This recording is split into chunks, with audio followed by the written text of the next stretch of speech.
তারেক রহমানের বিস্ফোরক দাবিতে রাজনীতি উত্তপ্ত। এত বড় ষড়যন্ত্র করছে কে? তারেক রহমান কি আসলেই ষড়যন্ত্রের বিরুদ্ধে সরব হয়েছেন? তার কথায় যেন বোমা ফেটে গেছে।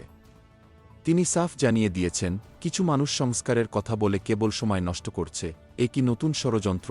নির্বাচনের জন্য যে তাগিদ দেওয়া হচ্ছে, তা কি সত্যিই প্রয়োজনীয়, না এই সময়টুকু শুধু দীর্ঘায়িত করা হচ্ছে?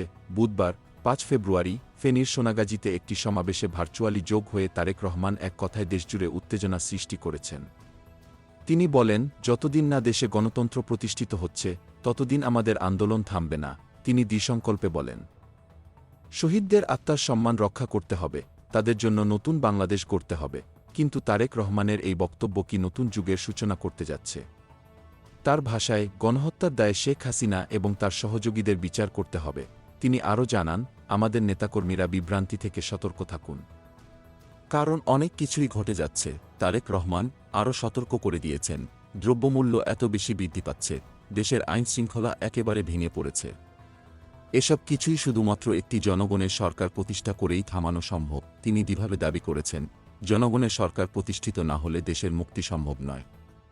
এছাড়া বিএনপি তাদের ৩১ দফা পরিকল্পনা প্রকাশ করেছে।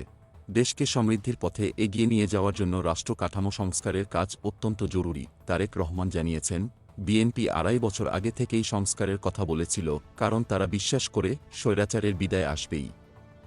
তারেক রহমানের এ আন্দোলনের সঙ্গী হয়ে ফেনীর সোনাগাজীতে ৯ বছর আগে ক্রসফায়ারের শিকার যুবদল নেতা মাসুদের পরিবারকে ঘর উপহার দেওয়ার মাধ্যমে তিনি দেশবাসীকে আবারও চমকে দিয়েছেন। তবে প্রশ্ন উঠছে, এই উত্তেজনাপূর্ণ দাবির মাধ্যমে বাংলাদেশের রাজনীতি কি সত্যিই নতুন কোনো দিক নেয়? জনগণ কি এক নতুন যুগে প্রবেশ করছে?